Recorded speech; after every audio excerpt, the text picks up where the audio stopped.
अस्सलाम वालेकुम बच्चों, जो आज हम पढ़ेंगे वो है बायोलॉजी लेक्चर नंबर 10। हमारा जो लेक्चर चल रहा था, चैप्टर चल रहा था, वो था सेक्सुअल रिप्रोडक्शन। सेक्स हार्मोन इन वुमन को हम देखेंगे, प्यूबर्टी के अंदर कौन से होते हैं और मेंस्ट्रुएशन साइकिल के अंदर क्या कौन से होते हैं। ठीक है, प्यूबर्टी क्या है? किसी भी शख्स का या किसी भी चीज का जवान हो जाना। ठीक है, प्यूबर्टी कहलाता है। Although the ovaries of a young girl contain all the ova she will never produce. ठीक है, they do not start to be released until she reaches the age of 10 to 14 year. ठीक है, एक जो लड़की होती है उसके अंदर जितने भी उसके एग होते हैं वो उसके पैदा होने से पहले ही बन गए होते हैं। पैदा होने के बाद बाकी एग्स नहीं बनते।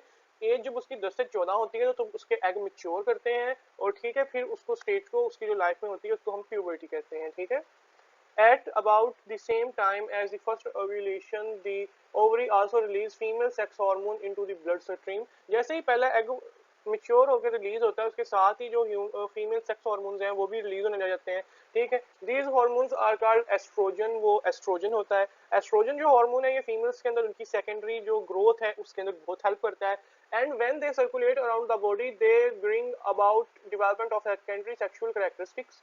जिस तरह उनके ब्रेस्ट बड़े हो जाते हैं, ठीक है, उनकी हिप बोन वाइडन हो जाती है, growth of hair in the pubic region, बगलों के अंदर और नाक के नीचे बाल होने शुरू हो जाते हैं। ठीक है, आर्मपिट्स के अंदर there is also an increase in the size of uterus. उनकी जो यूट्रस होती है उसका साइज बड़ा होता है एंड दी विजाइना, और विजाइना का साइज भी बड़ा होता है।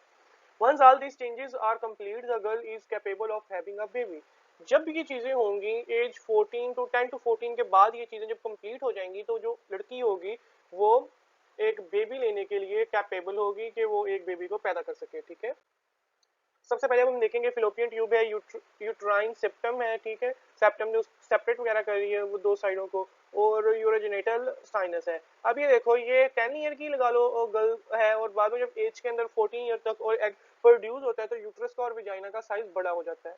ठीक है, और प्यूबिक रीजन्स के अंदर जिस तरह एज 7 के अंदर बाल नहीं होते और बाद में एज 10 के बाद बाल शुरू हो जाते हैं और 19 एज तक प्यूबिक रीजन्स के अंदर आते हैं। आर्म पिट के नीचे, इसी तरह नाफ के नीचे पहले बाल नहीं होते 10 टू 14 ईयर के दरमियान। हम क्योंकि टीन एज वगैरह होती है हम उसको 19 ईयर तक कंसीडर करते हैं, तो तब तक भी लोगों को 14 के बाद जाके उनका एग वगैरह रिलीज होता है, वो बाद में जाके प्यूबर्टी को अचीव करते हैं। ठीक है, पीरियड्स वगैरह आते हैं, जब पहला एग प्रोड्यूस होता है और वो फर्टिलाइज नहीं होता तो वो रिलीज हो जाता है और उस पीरियड्स की शक्ल में। Puberty in boys. Puberty in boys occur at about the same age as in girls. Boys के अंदर भी puberty तकरीबन उसी एज के अंदर 10 से लेकर 14 साल की एज में आती है।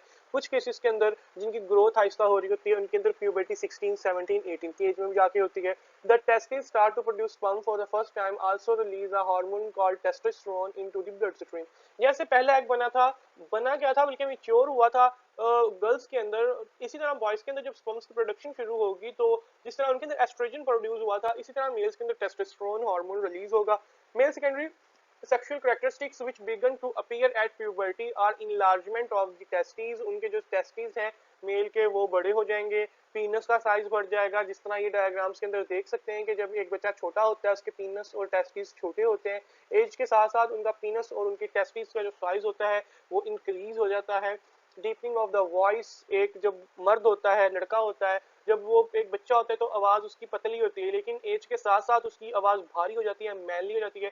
Growth of hair in the pubic reason, उसके प्यूबिक रीजन के अंदर उनकी उसकी आर्मपिट्स के अंदर उनकी नाक के नीचे बाल आने लग जाते हैं। बॉयज के अंदर चेस्ट के ऊपर भी और लेटर उसकी बाकी बॉडी पार्ट्स पे भी थिक बाल आने लग जाते हैं। और प्यूबर्टी का जो है कि बॉयज के अंदर कि उनके फेस के ऊपर बाल आते हैं, उनके दाढ़ी के उनके मूंछों के बाल आते हैं। In both sexes there is a rapid increase the rate of growth during puberty.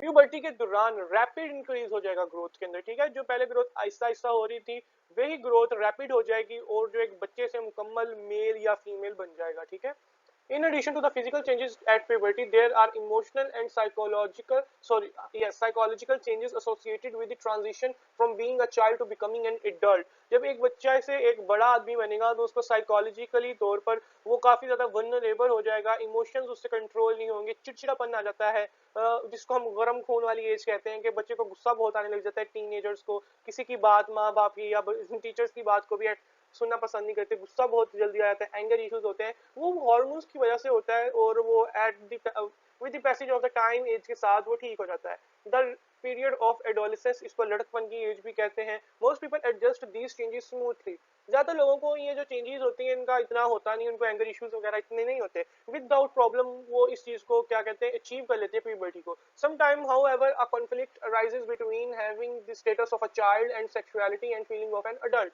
कि एक बंदा एक चाइल्ड बन के रहेगा, अपनी चाइल्डिश हरकतें करेगा, या वो बड़ा हो जाएगा, वो इस चीज के दरमियान वो उलझा रहता है, उसको इस चीज के लिए प्रॉब्लम वगैरह, उसके लिए वो चीज प्रॉब्लमेटिक होती है। ये देखें जिस तरह ये एक बच्चा है, with the passage of the time बड़ा हो जाता है, प्यूबर्टी आती है और वो अडल्ट बन जाता है। Like share subscribe and follow. जो मेंस्ट्रुएशन साइकिल है वो आपके लिए नेक्स्ट वीडियो पे है, क्योंकि ये मेरा चैनल 5 मिनट के लिए है, इसलिए मैं इनको 5 मिनट के अंदर ही रखने के लिए करता हूँ, बनाता हूँ। शुक्रिया। अगर आपको मेरी वीडियो बिल्कुल भी अगर अच्छी लग रही हो तो लाइक शेयर सब्सक्राइब करना।